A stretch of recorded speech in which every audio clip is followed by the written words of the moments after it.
Now we're going to take a look at real estate math, and that's part of the licensing program for New York State. And a lot of times when people hear math, they kind of freak out. They worry that, oh my God, is it going to be trigonometry, algebra? And literally today, the real estate math is no more difficult than what they do in elementary school. My daughter showed me a few years ago some of the work that they were doing. I was actually kind of shocked. It was pre-algebra, and she was in elementary school at the time. So I wouldn't, don't let the word math scare you. If it did when you were going to college or high school, it's really not horrible math. And the math is kind of important because, frankly, you want to be able to calculate commissions, and that's just basic multiplying. So the math section of our book follows page 218. So if you could turn to the page that follows 218, we call it Math in Your Real Estate Practice.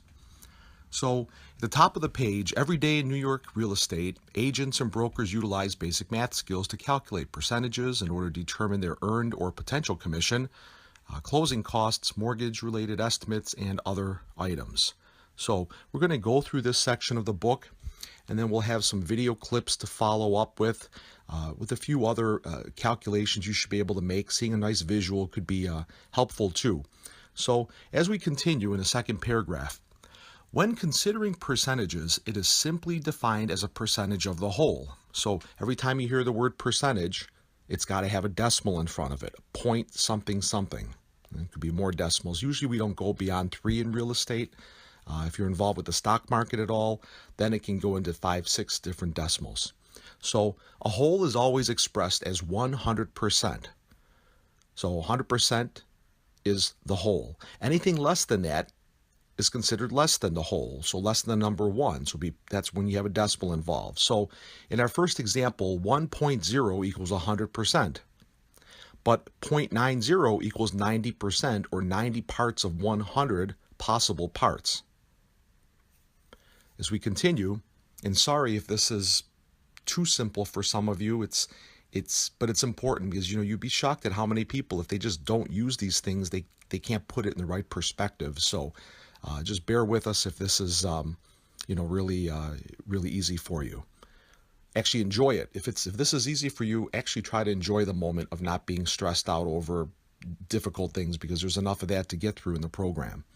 So the position of the decimal place is what we say integral to the consideration of a percentage. So whenever you're looking at a whole number, there's always that invisible decimal point to the right of that whole number.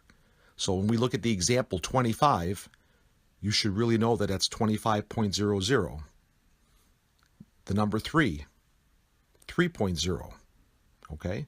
So by simply moving your decimal, you change its characteristics. So 25.0 turns into a percentage when the decimal point is moved to the left. So we go 2 places to the left and we have a quarter, 0.25. 25% is 0.25.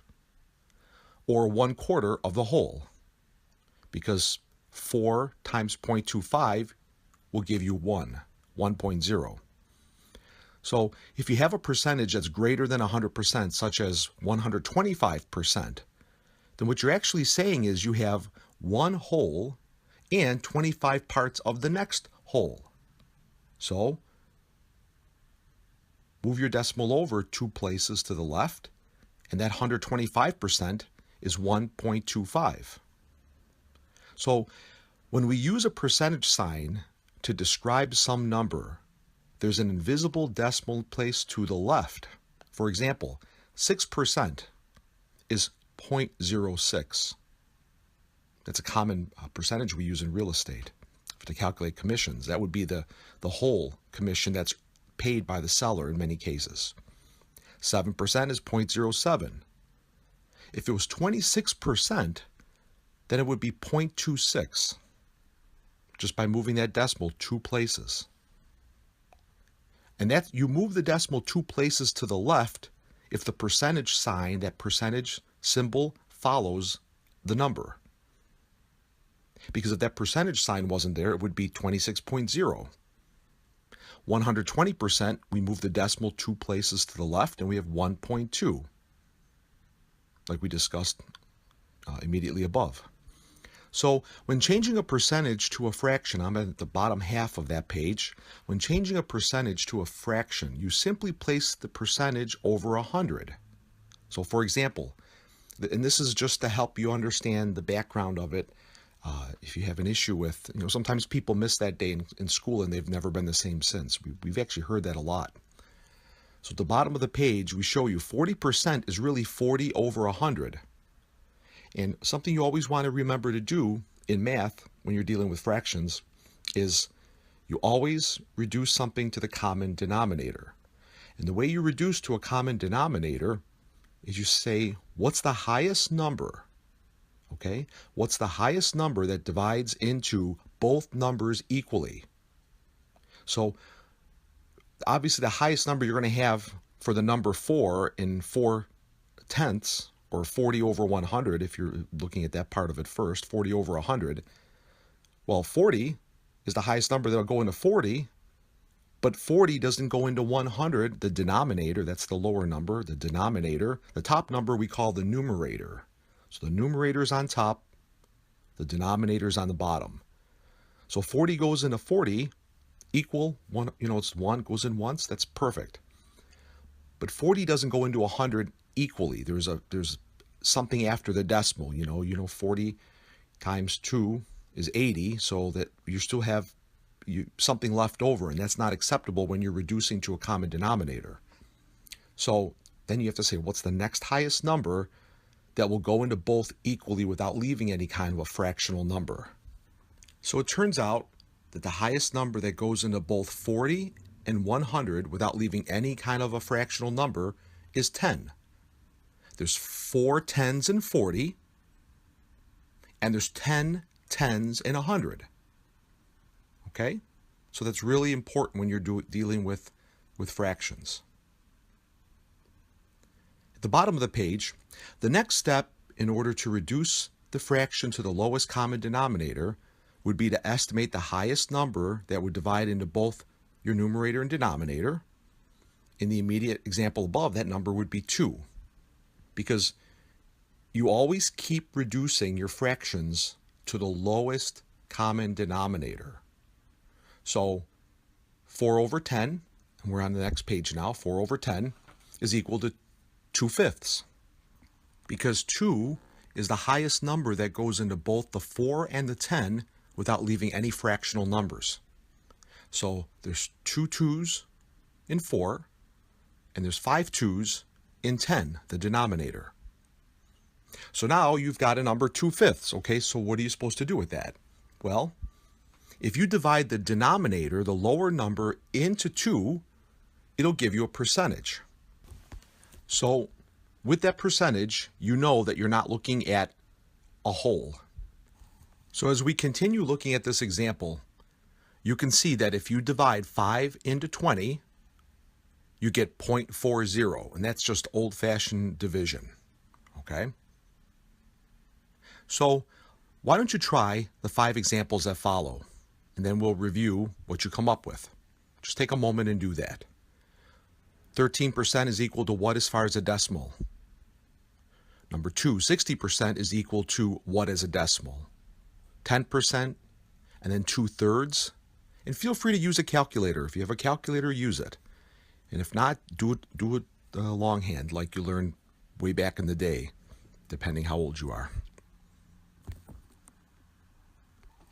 Okay, let's look over your answers.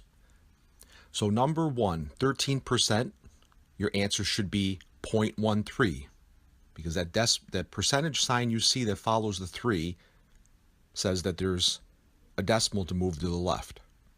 Number 2, 60%. Now we're asking for you to show the fraction for that and the decimal. You don't have a line under decimal, but let's do it anyway, so it doesn't hurt to do extra. So the decimal is just like number 1 above. 0.60 is 60%. The fraction for that, well, there's a few answers for that. You could have 6 over 10, but we know that's not the lowest common denominator. So you want to say what number goes into 6 and 10. The 6 is the numerator, the 10 is the denominator. That will give us the lowest common denominator without any fractional numbers left over.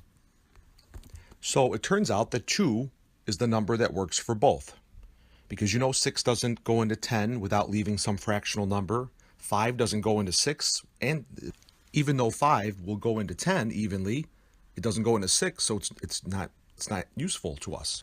So again, it turns out that the number 2 is our highest number that goes into both without leaving anything fractional. So how many 2's are there in 6? 3. How many 2's are there in 10? 5. So the fraction, the lowest common denominator, the best answer for number 2, 60%, is 3/5, 3 over 5.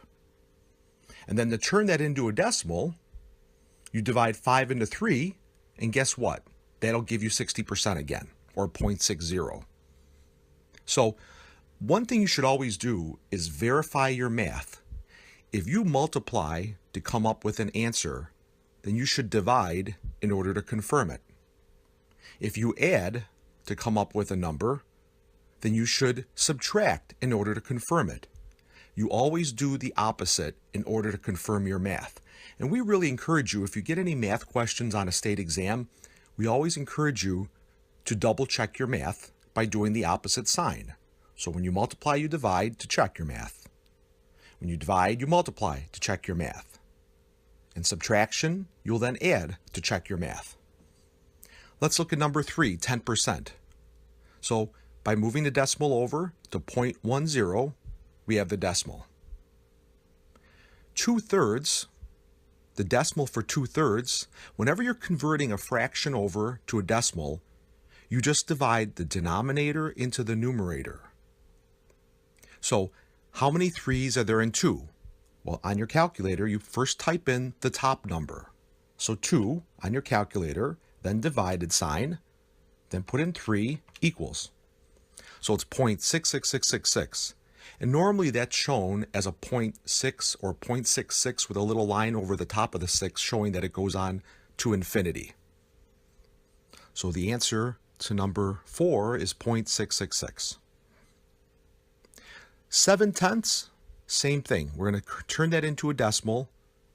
So the way we do that is we divide the lower number into the higher number. And 10 is your lower or denominator, 7 is your numerator.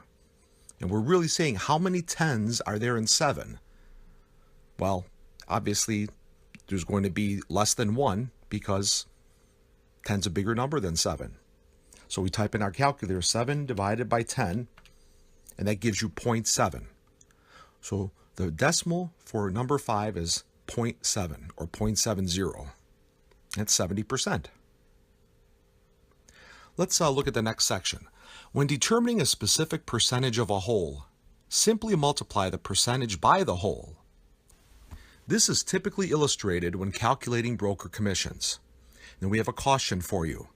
When reading word problems on any exam, many math questions are simply answered incorrectly because the test taker simply failed to read the question carefully.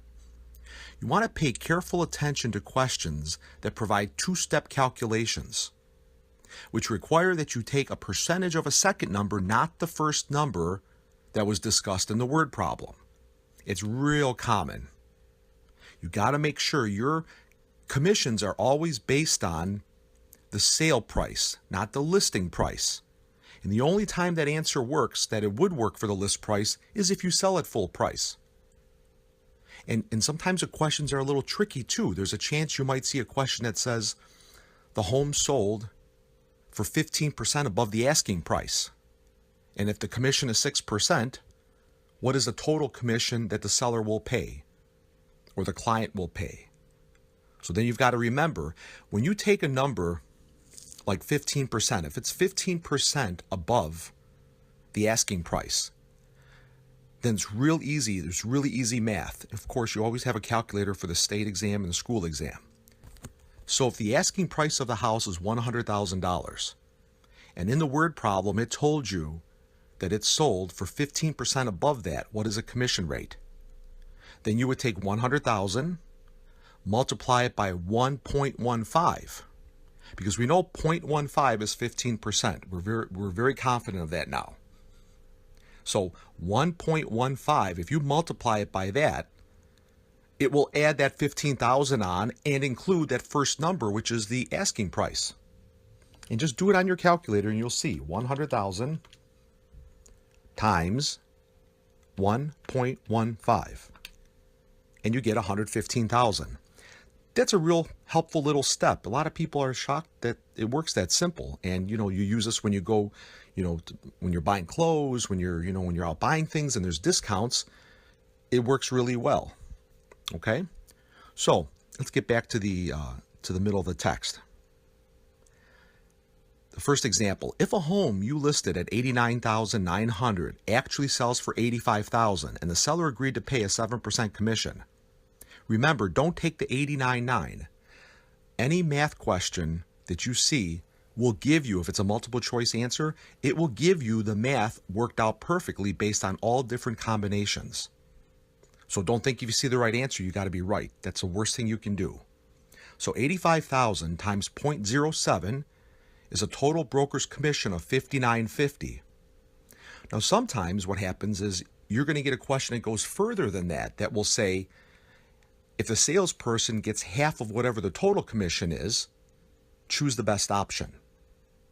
So in that scenario, you would take that $59.50 and then multiply that by 0.5, which is half. So $59.50, if you're doing this on your calculator, 5950 times 0.5 will give you $2,975. So based on the context of the question I just shared with you, $2,975 would be the commission for the agent. And usually, you're sharing part of your commission with the broker. It's not always 50-50. If you've been around with a company for years and you're a top producer, you could be getting 80 to 90%. And if you're brand new, you might get as low as 25 to 40%, depending on the company and all the benefits, and that's another whole topic. So in the warning that you see at the bottom of math page 2, watch carefully while reading these kinds of problems.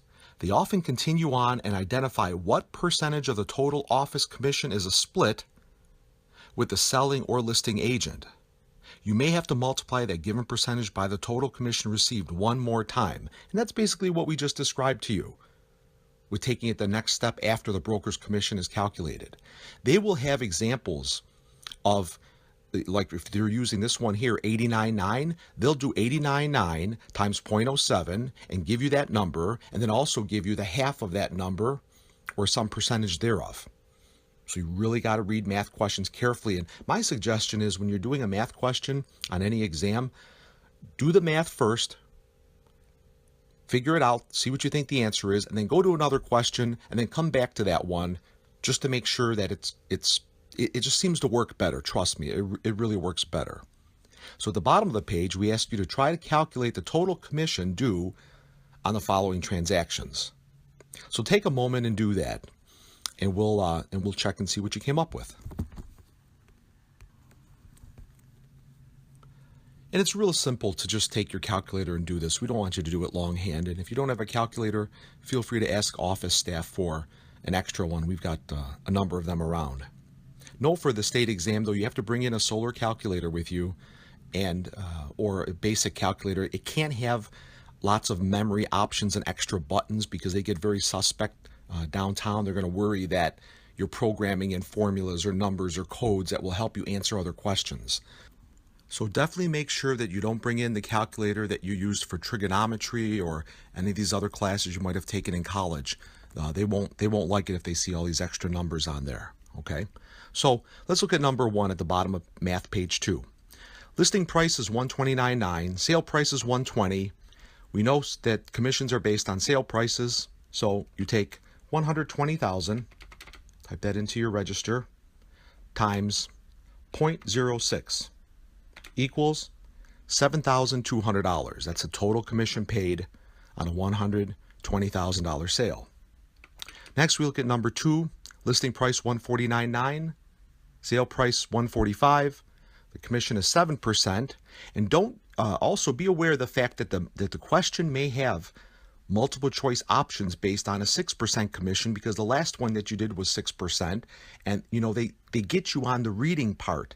It's not that you don't know how to maybe do the math, but if you don't read careful and you make a mistake because of that, you just lost 2 points for not even a great reason. So $145,000 is the sale price. So we type that into our register, you multiply it by 0.07, and you get $10,150. That's 10150 is the total commission. Let's look at the next page. Suppose you were asked to find a missing number on a problem involving a property's lot size. We can use some basic math principles to find missing numbers. For example, if a property has road frontage of 120 feet and the total area is 27,300, that's a total area. Now, area means length times width, okay? So that means that we must have multiplied length times width to come up with 27,300. And we assume a rectangular lot. If it's an irregular lot, then it gets more complex.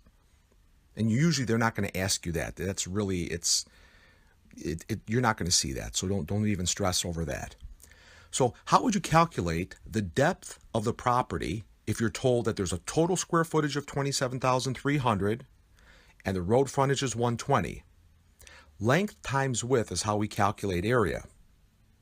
So the question is, what do we multiply by 120 to get to 27,300?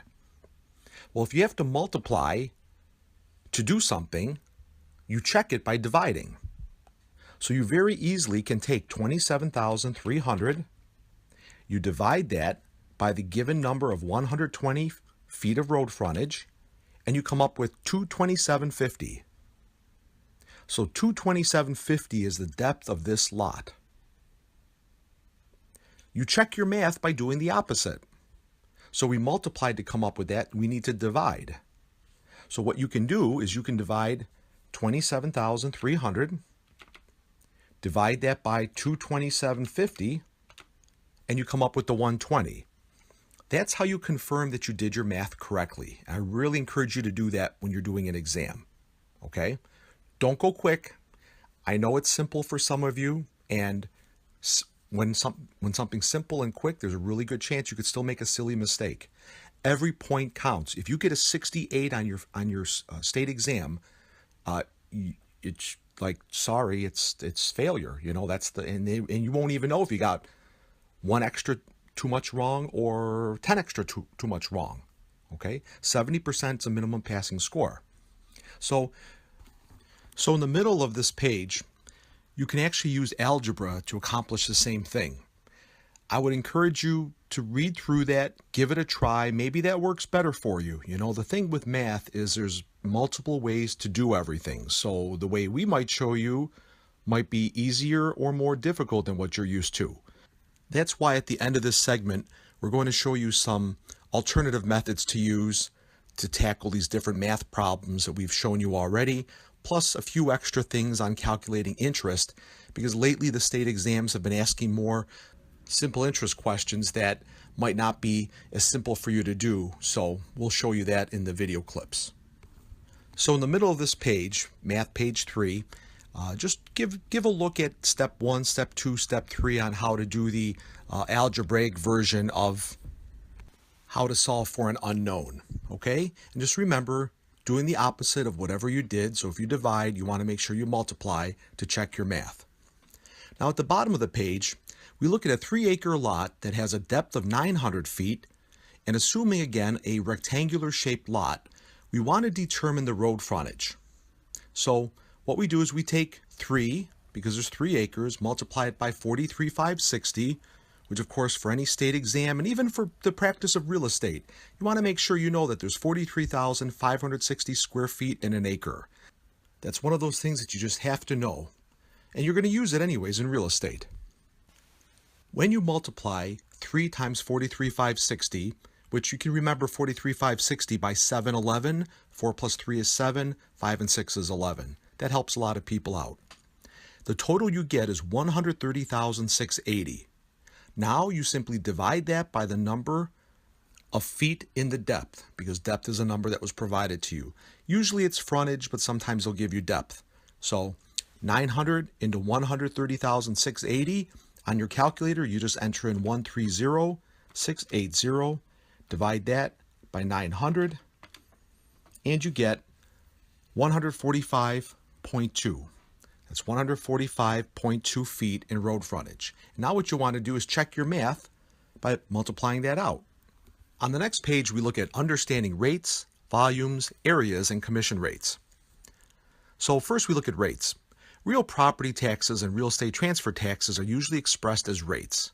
A rate is the cost expressed as the amount of cost per some unit. For example, real estate tax might be computed at the rate of $2 per $100 of assessed value in certain municipalities. So what we do is we set it up properly. Value divided by unit multiplied by the rate per unit gives you the total.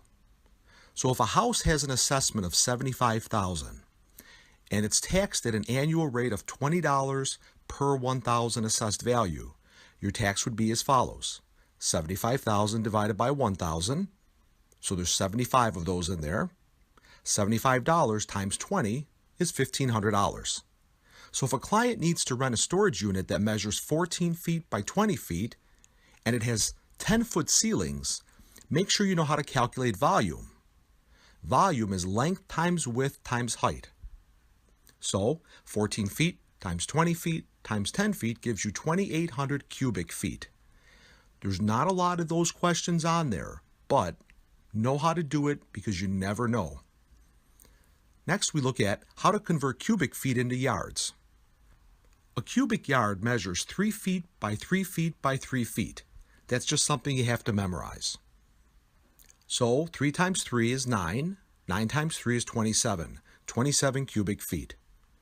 So you divide the 2,800 cubic feet by 27, and your answer will come to 103.70 cubic yards. This is the volume of the storage space in the example above. Now to calculate area, which we've already done a number of times, again, it's length times width. That's at the bottom half of this page. Lot sizes that are rectangular will often require area calculations, and then acreage will typically be determined next.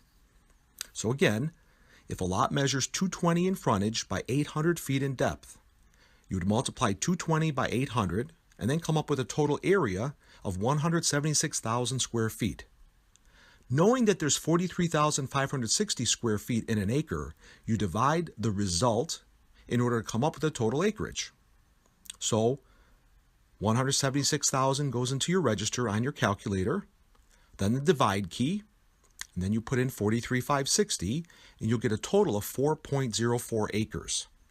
This is important because when we list property, homeowners who have acreage like for you to brag about it. They want you to let people know how many acres they have.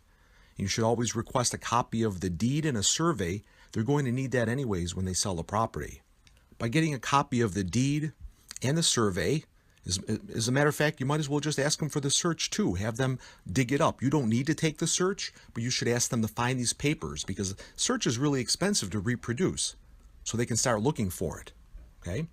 Now, when you get the deed, you want to make sure that the legal description matches up with what you think you have as well when you're listing a property. You want to make sure you have all the owners, that you know who all the owners are of the property. Because there's nothing worse than finding out later on, and even for people who've been practicing for 10 years, and then they come back and take our broker course, they might say, well, I've been selling for 10 years. This has never happened. I've never had to get a deed before. You'd be shocked at how many problems that can help you solve, and it gets them in the mode of getting everything ready anyways. So you really want to make sure they get this paperwork. But anyways, back to the math. You're going to look at the deed to confirm that the lot size that's in public records matches up with what they think.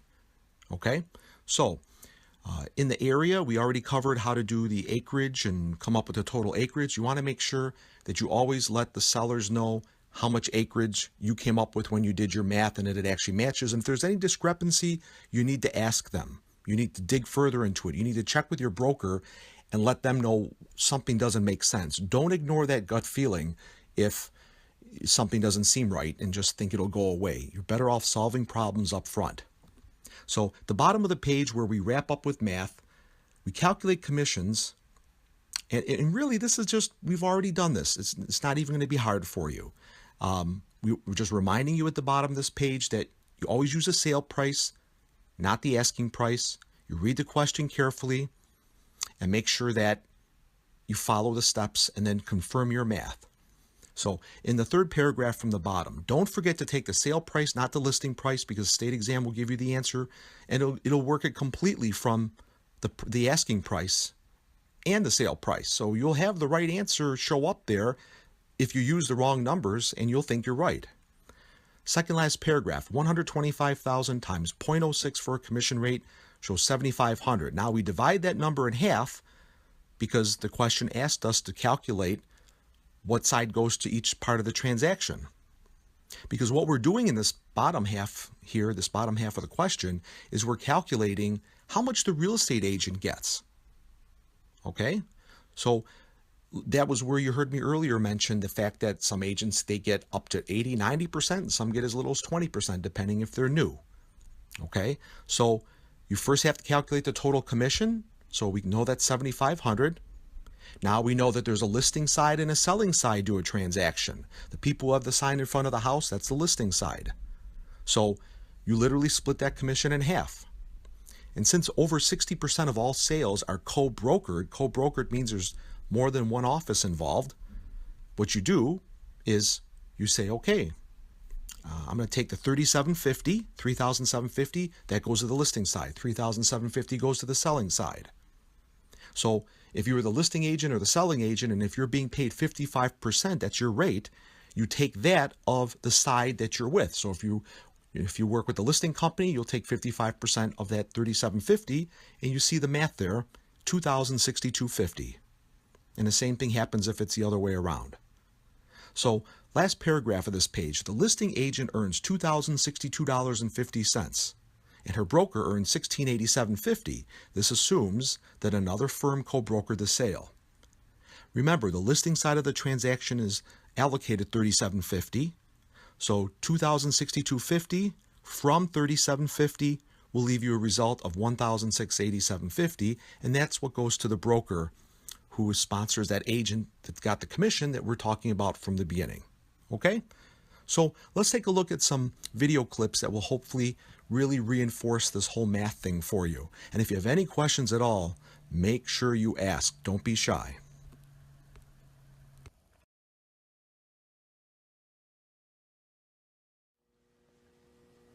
Every successful student in the real estate course develops the ability to be able to read, understand, and identify what's important in the questions as they go through.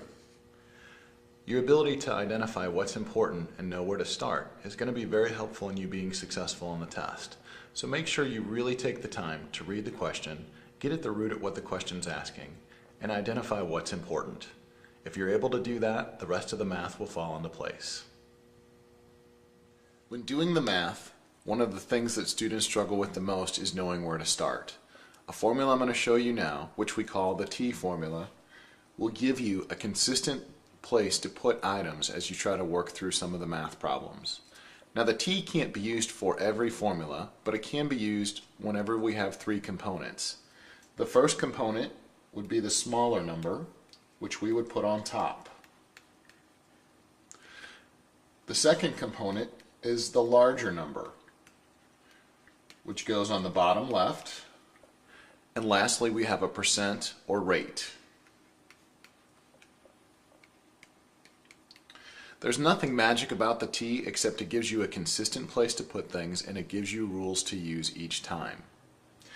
The way that the T works is if I have any two of the three numbers, I can figure out the third. For instance, if I have the smaller number and the percent or rate, I can figure out the larger number. All I have to do if I have a number on the top and a number on the bottom is to divide the top number by the bottom number. So in this case, I would divide the smaller number by the percent or rate, and that would equal the larger number.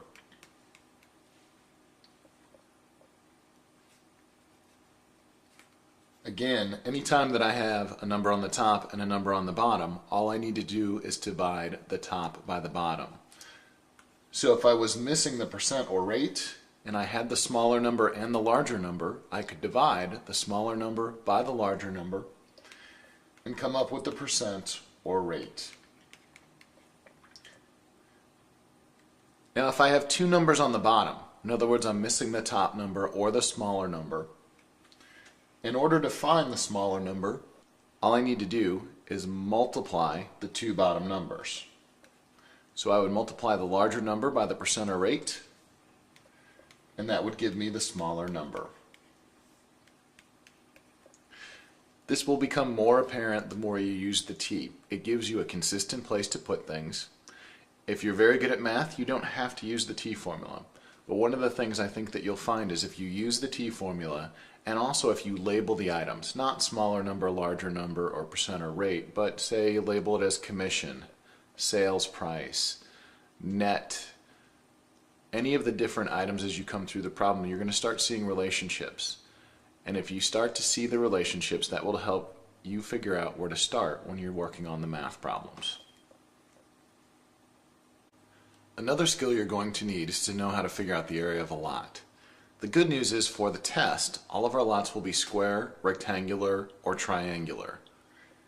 To figure out the area of a lot, which is typically measured in square feet, all we have to do is multiply the width times the depth, which equals the area.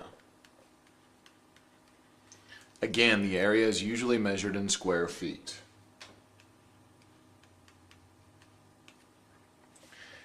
Example, if my width is 50 feet and my depth is 100 feet, I multiply 50 times 100 and I come up with an area of 5,000 square feet. Now we can also use this to work backwards. If we know that the area of the lot is 5,000 square feet, and we're looking for the depth of the lot, all we need to do is take the area that we know, which is 5,000, and divide it by the one dimension we know, which is 50. So if we divide 5,000 by 50, we come up with our missing dimension, which is 100 feet. So the depth would equal 100 feet.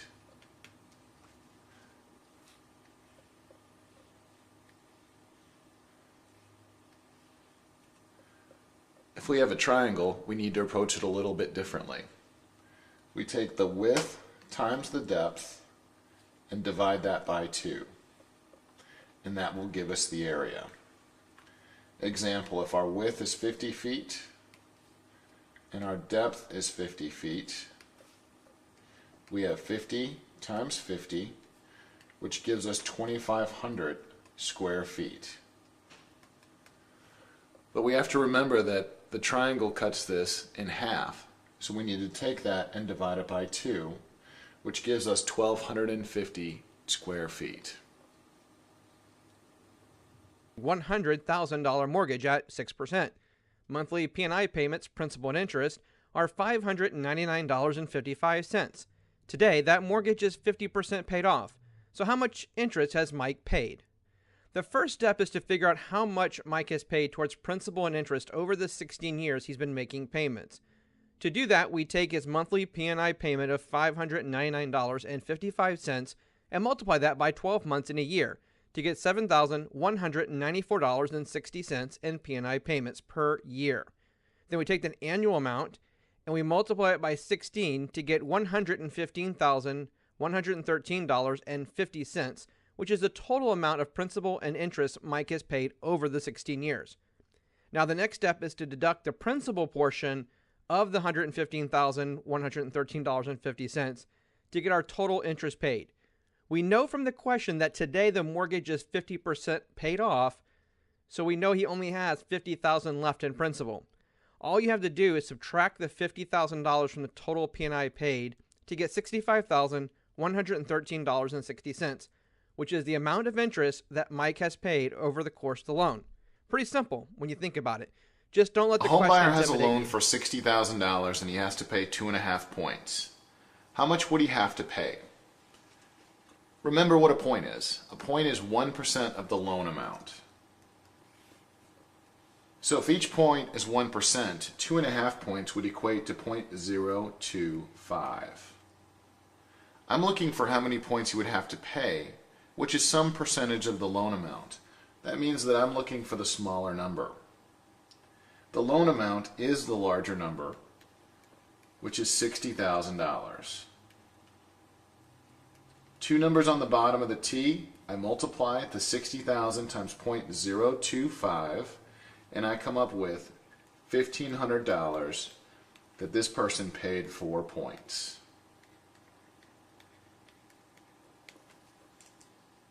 Each year, a homeowner pays $12,000 interest on a loan at 7%. The loan amount is blank. This is a pretty important relationship, one that you're going to use consistently through the rest of the course. And that is, there is a relationship between the interest we pay annually, or our annual interest, the interest rate, and the loan amount, our principal amount. Now the amount of interest we pay is going to be smaller than the loan amount, so that number goes on top. Labeling them, again, this is annual interest. Now the interest rate for the problem is 7.5%, which can also be written as 0.075. This is the same as 7.5%. A number on the top and a number on the bottom, I divide the 12,000 by 0.075 and I come up with $160,000. Again, this is my loan amount, or I could call it my principal. The relationship between these three items revolves around the annual interest. If the quarterly interest at 10.5% is $3,150, the principal amount of the loan is blank. We've already learned that there's a relationship between the interest we pay annually, the interest rate, and the principal or loan amount, so what we need to do is get our numbers into annual interest. If the interest paid quarterly is $3,150, then all we need to do to get it into annual interest is multiply it times 4 quarters in a year, which gives us an annual interest of $12,600. This goes on the top of my T because it's smaller than the total loan amount. Annual interest is the key. Interest rate is 10.5%, which can also be written as 0.105. If I divide 12,600 by 0.105, I come up with $120,000, which is my principal or loan amount. The building was sold for $115,000. Earnest money in the amount of $15,000 was deposited in escrow, and the buyer obtained a new loan for the balance of the purchase price. The lender charged 2 discount points on the loan. What was the total amount of cash used by the buyer for this purchase? Well, discount points is prepaid interest. It's cash out of the buyer's pocket. So we need to figure out how much those discount points cost. Discount points are charged, or any points are charged based on the loan amount, not the purchase price. So we need to figure out the loan amount. If the total purchase price was $115,000, and they put down $15,000 deposit and getting a loan for the rest, all we need to do is subtract that $15,000 from $115,000, which gives us a loan amount of $100,000.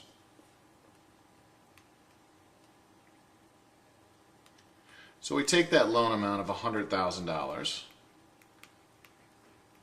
we multiply it times the 2 points that they're purchasing, and those points cost $2,000 to that borrower.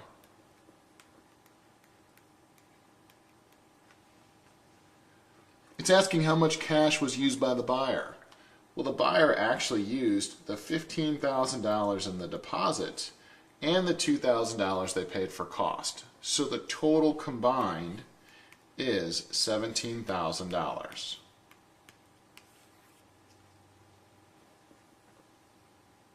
If a homeowner owes $12,000 on a loan and pays $1,020 in interest, the interest rate is blank. We have to assume the $1,020 is annual interest because it doesn't tell us otherwise. And we know that our annual interest goes on top.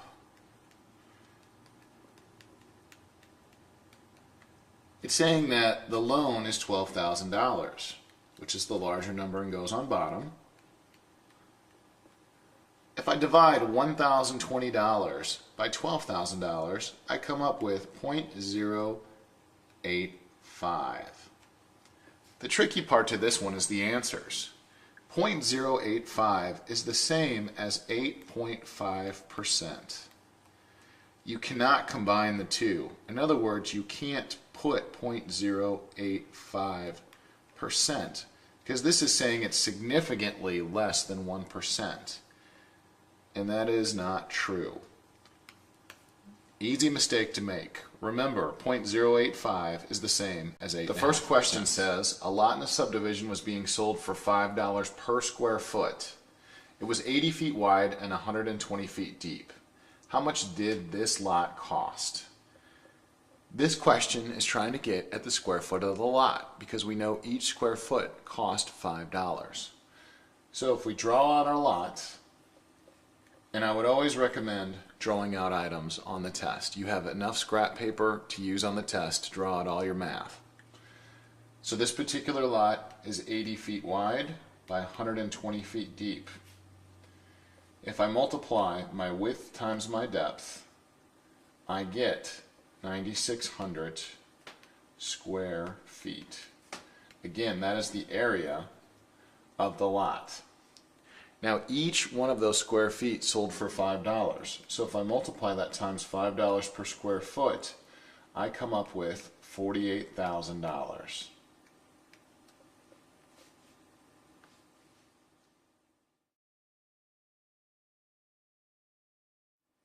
Problem number 2 on our math practice says, a house sold for $55,000. The total commission received by the broker was $3,300. What was the rate of commission? If I look at this problem, I have the key components of a T. I have a smaller number, a larger number, and a percent or rate. So I'm going to use my T formula to figure this problem out. My smaller number goes on the top, which is the commission paid. My larger number goes on the bottom, and I can use these two to figure out the percent or the rate. So I divide the $3,300 by the $55,000, and that gives me 0.06 or 6%.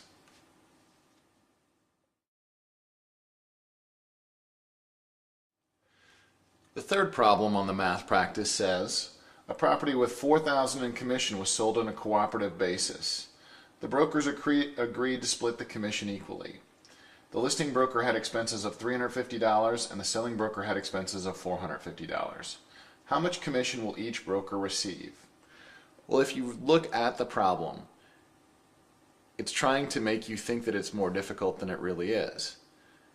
They agreed upon a split in the commission and the total commission was $4,000. That means that each broker got $2,000 in commission.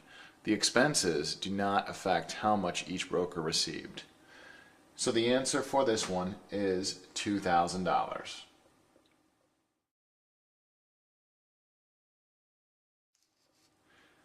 Question number 4 on your math practice says, Mrs. Light wants to net $60,000 on the sale of her home, and her broker will charge a 7% commission. To obtain her net price, what must be the gross selling price of the house? This is a T formula because we have a percent or rate, and we have a smaller number or a larger number. There's something special about this particular problem though. This is what we call a seller net problem. And in order to make a seller net problem work, we need to invert the commission or the percentage. And when I say that, I mean we need to take the commission, which in this case is 7%, subtract it from 100, which gives us 93% or 0.93, which is the number that I'm going to put in my rate section. Now this problem really revolves around what the seller wants to put in their bank account after they pay for all their expenses. The only expense we have here is the commission, which we are adjusting for by flipping or inverting our rate.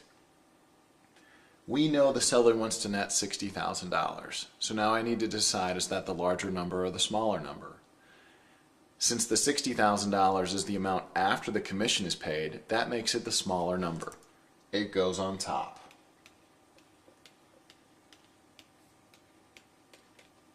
So in order to find the sales price of the house,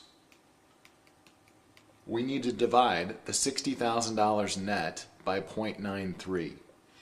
And if we do that, you'll come up with $64,516. Again, this is what we call a seller net question. Anytime you see something to the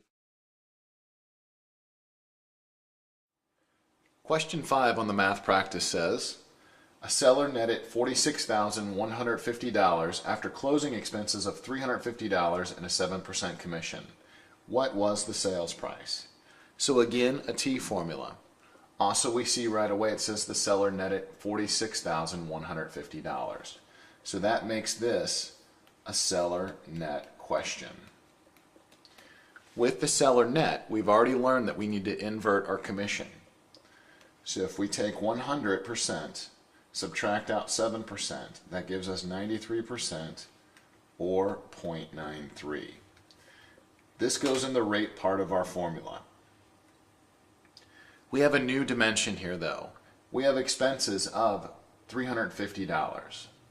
The seller net question is trying to take into account all the expenses to see what the seller will have in their pocket at the end of the transaction.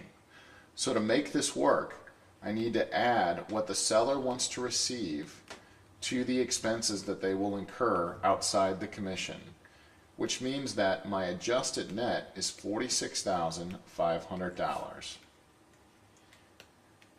This is still the smaller number, so it will go on top. So I take my $46,500 adjusted net and I divide it by the 0.93, which will help me get the sales price. $46,500 divided by 0.93 gives me a sales price of $50,000.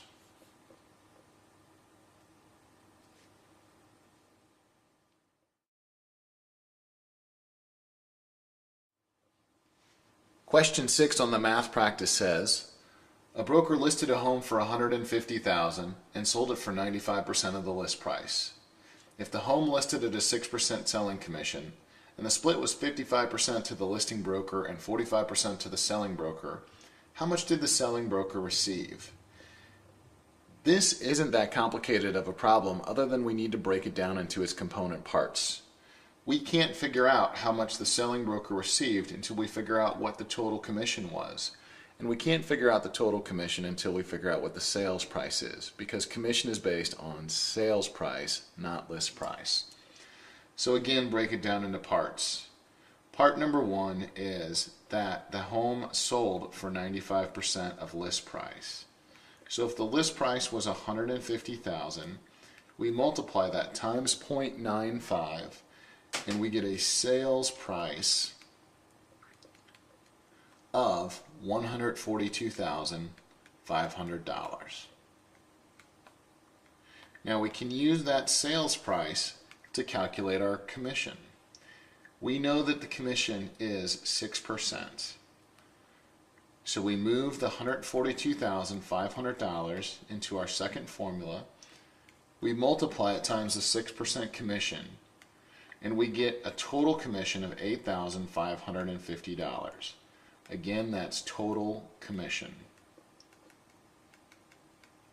And this total commission is based off of the sales price. And we use the sales price multiplied times the commission rate to get the total commission. So you can see there's a relationship between all three of those. Now we need to take the total commission from that formula, and we need to look at the part that the selling broker is going to receive. The The problem says the selling broker is going to receive 45% or 0.45 of the $85.50 total commission. So if I multiply those two together, I get $3,847.50, which is the final answer to my question. Again, the problem, once broken down into parts, isn't that complicated. You just need to figure out what parts do I need and work it in steps in order to get to your final results. He doesn't care what your commission is as long as he nets $79,900 after paying a real estate commission. In this example, you're charging a 6% commission. So how do you determine what to list the property at to ensure you get 6% and the seller nets $79,900? The first step in the process is to take the 6% commission and subtract that from 100%, which leaves you with 94%. Why do you do this? Well, if we take a list price, deduct the commission, we know that the net proceeds need to be $79,900, right? So the seller's portion of the list price will be 94%. Then to find out what the list price needs to be, we take the $79,900 and divide it by 0.94, which is 94% converted into decimal form. So let's get out your calculator and type in 79900, hit the divide key, type in 0.94, and then hit the equal sign. You'll get $85,000. This is the price you need to list the home in order for the seller to get $79,900 and for you to get your 6% commission. You can check your math quite simply by taking the list price, the $85,000, multiplying it by 0.06, which is 6% in decimal form, and you'll come up with the amount of $5,100. That's your commission. Take the $5,100 from the list price of $85,000 and you get the seller net of $79,900. That's the concept of net listings.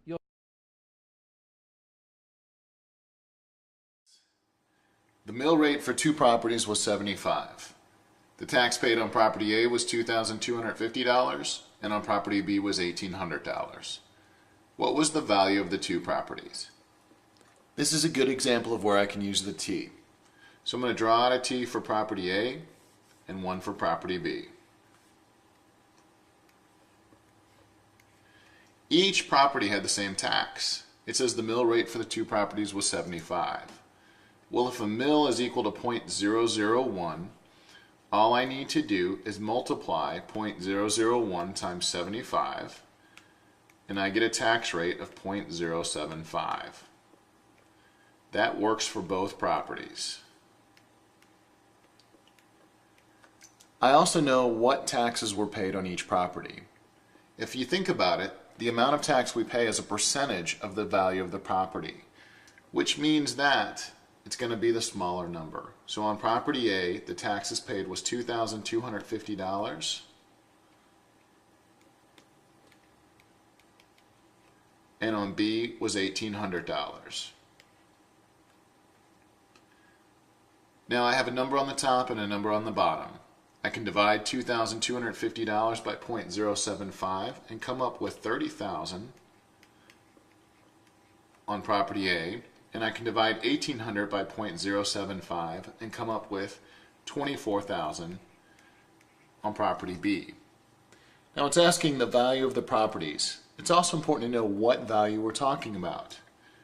In both cases, this is the assessed value of the property.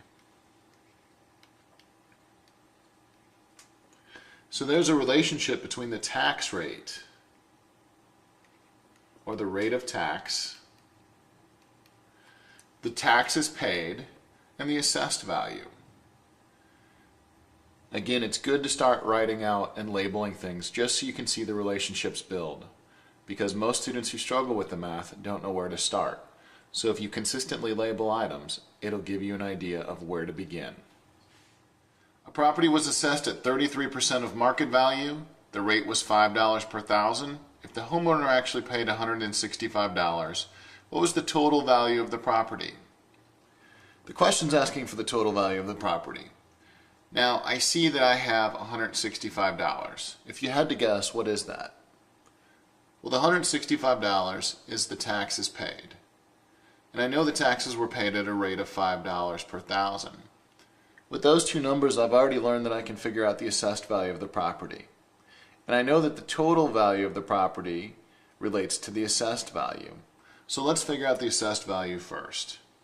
I go to my T and I take $165 taxes paid. I'm going to divide that by my rate of $5 per thousand, which I can write as 0.005. That's going to give me an assessed value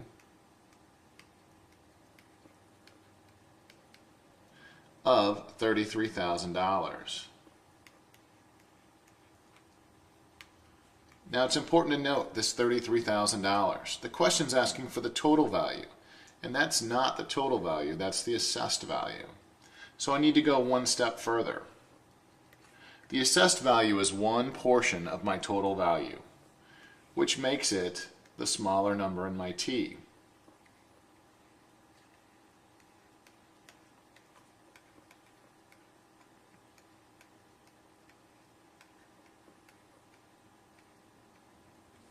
So I can divide that by the percentage of assessment, which in this case is 33%, and I can come up with a total value of $100,000,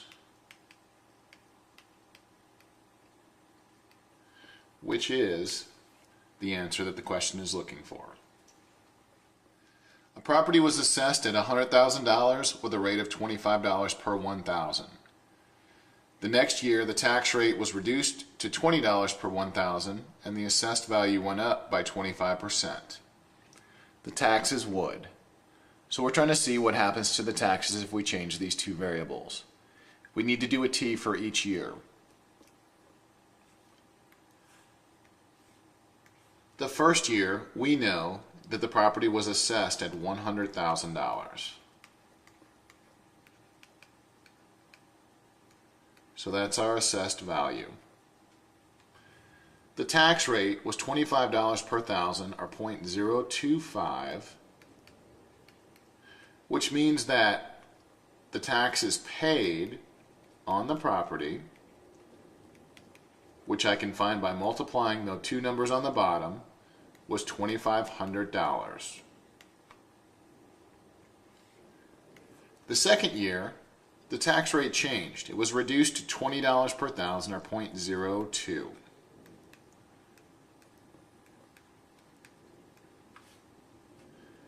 And the assessed value went up by 25%. So if it was $100,000 and it went up by 25%, that would make it $125,000.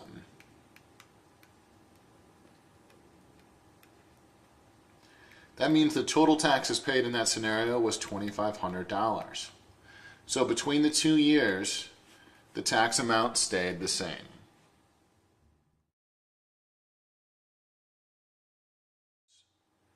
A property was assessed at 25% of market value. The rate was $5 per 1,000. If the homeowner actually paid $150, what was the total value of the property? The $150, again, represents the taxes paid. And there is a relationship between the taxes paid, the tax rate, and the assessed value. So that's a good place to start. The tax rate was $5 per thousand, which we can write as 0.005. Again, that's the tax rate. And I also know that the taxes paid was $150. I can use those to find the assessed value.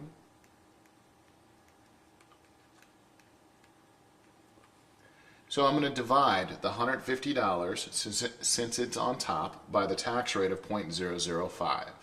$150 divided by 0.005 is $30,000.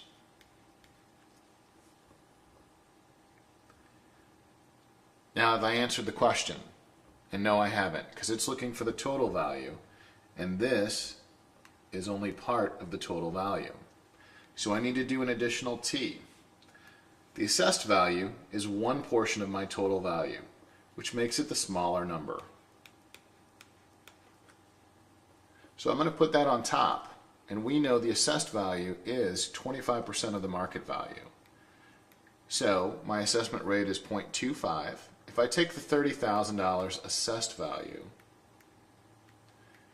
and I divide it by the 0.25, I come up with a total value of $120,000,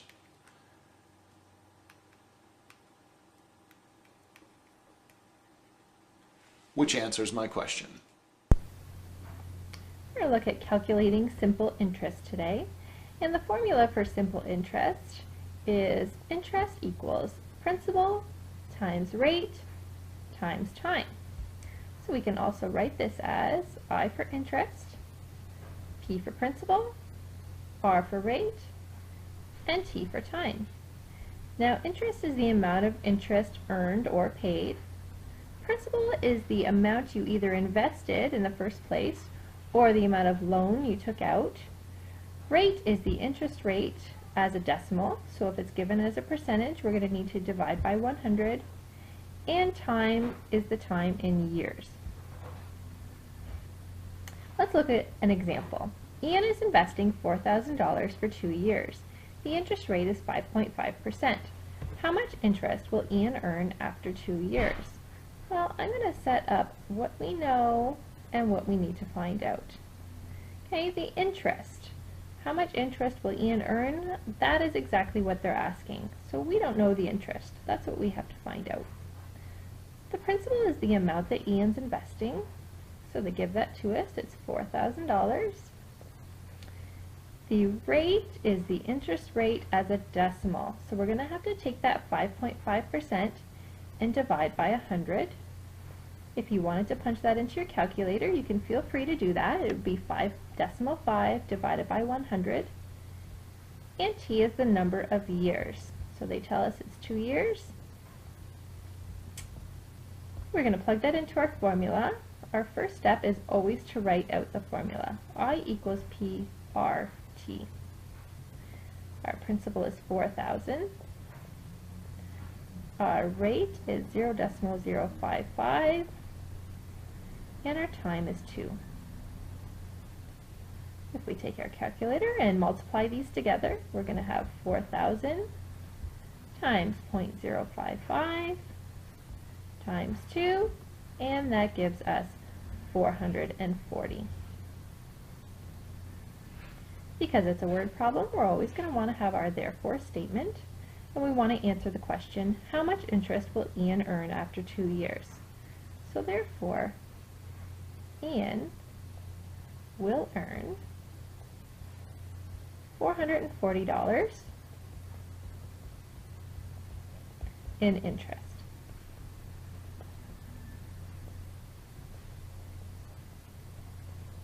Okay. Sometimes we aren't asked for the interest, but we're actually given it.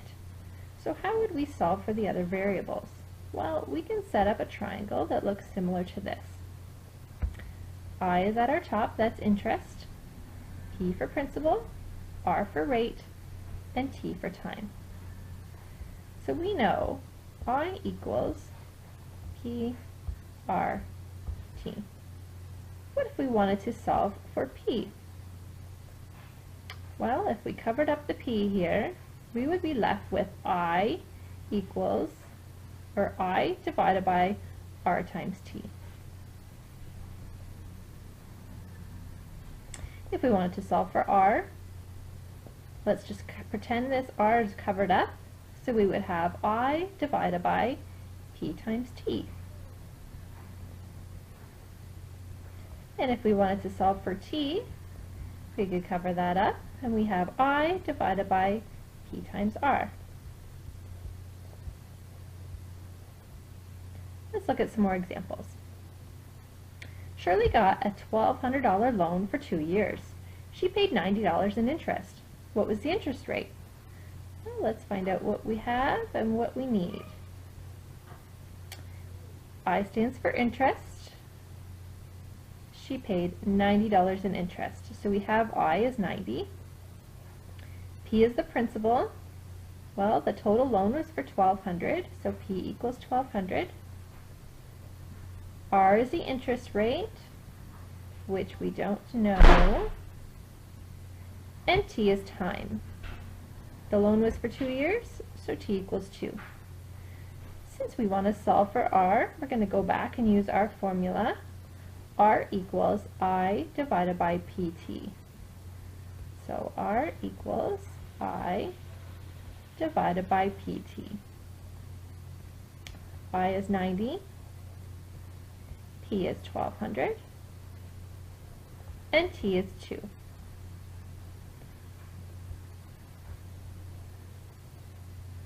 $1,200 times 2 is $2,400. And if I work that in my calculator, 90 divided by 2,400, I'm going to get 0.0375. So 0.0375. Now that's the rate as a decimal. If we wanted it as a percent, we would just move the decimal place over 2 spots, and that's going to give us 3.75%.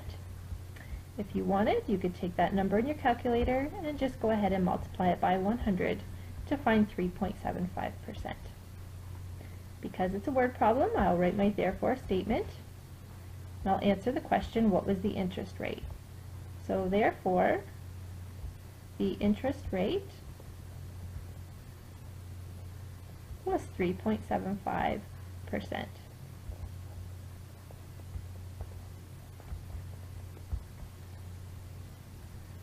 Looking at our next example, Doug made a 3-year investment. The interest rate was 4.5%.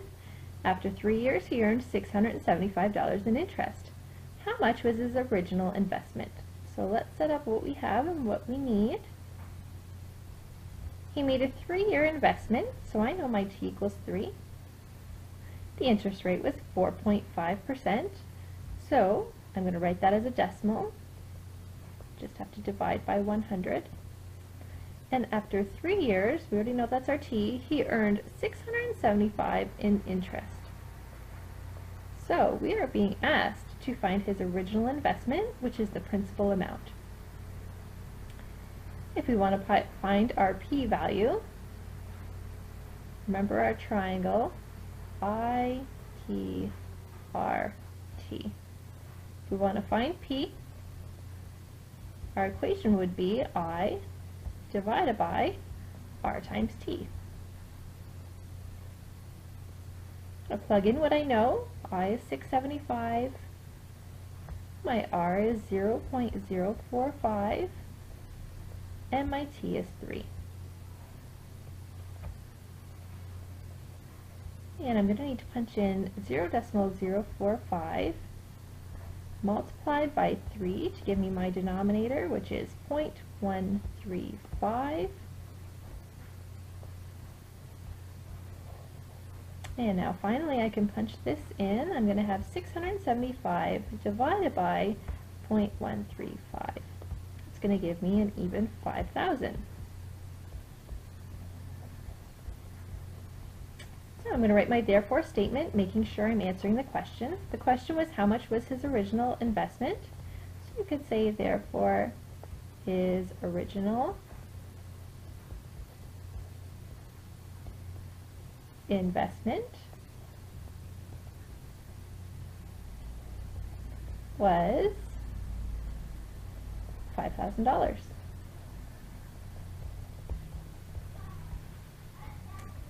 Kim got a loan for $4,700 to buy a used car.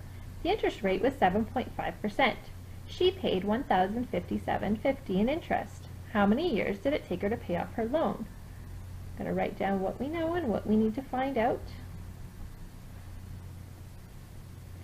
Kim got a loan for $4,700. That is the principal amount she'll have to pay off. The interest rate was 7.5%, so we're going to divide that by 100 to get our decimal. She paid $1,057.50 in interest. So $1,057.50 in interest. How many years? That's what we have to find out. If we draw our lovely triangle, IPRT, and we want to solve for T this time, so if we covered that up, we would have I divided by PR. So T equals I over PR. I'm going to sub in what we know. I is $1,057.50. P is 4,700 and R is 0.075.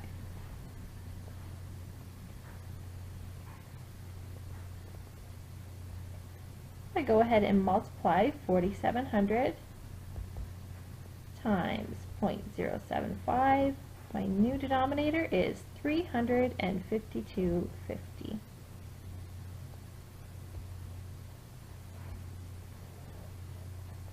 Okay, so one last step. I'm going to divide 1,057.50 divided by 352.50 gives me 3.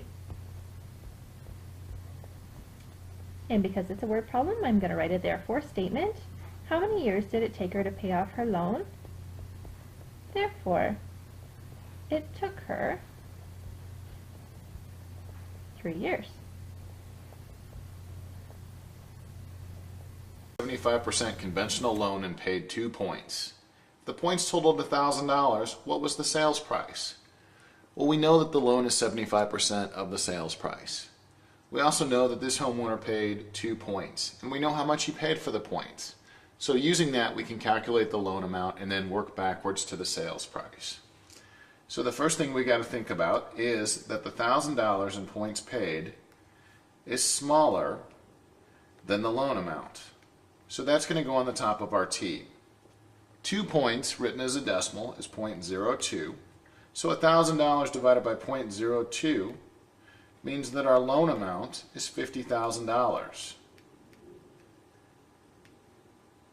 Now that loan amount is 75% of the total sales price or actual price of the home. So if I take that $50,000 and I divide it by the 75%, I come up with a sales price of $66,666.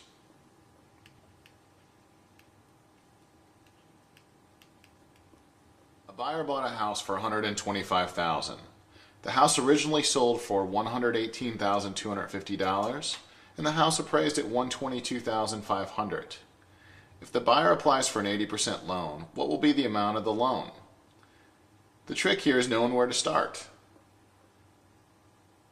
What the buyer bought the house for was $125,000, but the house didn't appraise for sales price, and the lender is always going to loan on the sales price or appraised value, whichever is lower. What the house originally cost, the $118,250, has no bearing on this question. So we need to start with the $122,500 and multiply it times 80%, which is how much the bank will lend on the property. 80% times $122,500 gives us a loan amount of $98,000.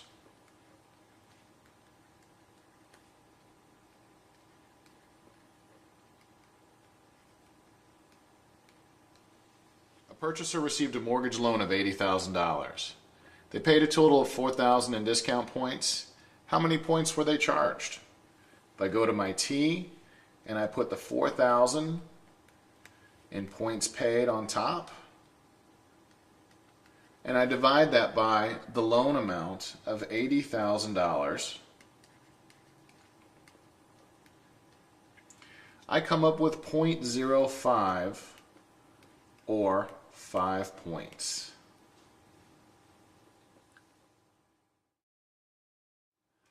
Finance, additional questions. A person received a loan for $80,000 and had to pay 1.5 points. What would he have to pay?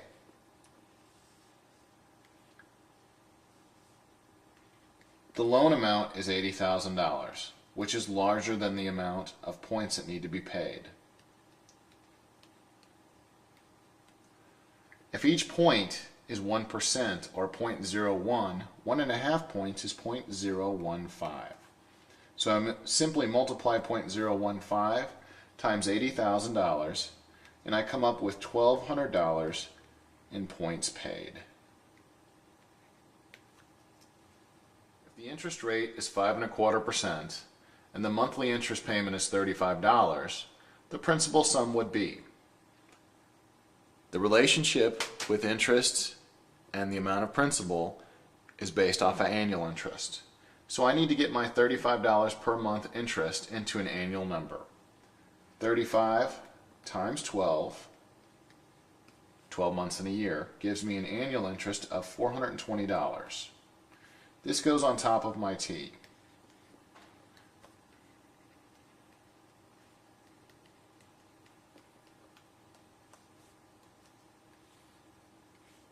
The hardest part about this problem is knowing how to write 5.25%, which in a decimal is 0.0525.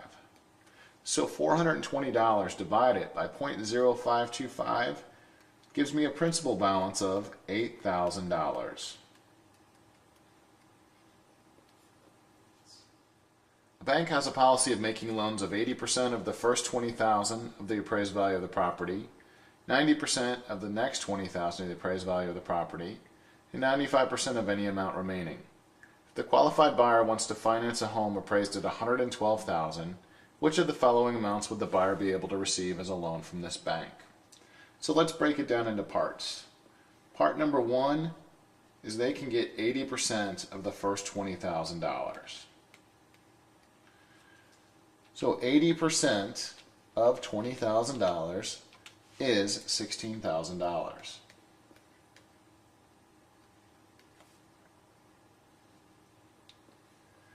They can get 90% of the second $20,000. So 0.90 times $20,000 is $18,000. Now it says that they can get 95% of any amount remaining. Well, if the home appraised at $112,000, which is going to be the starting point for the loan, we take $112,000 and we subtract the first $20,000 we used and the second $20,000 we used, which leaves us a remaining amount of $72,000 to work with. And the bank will loan on 95% of that $72,000.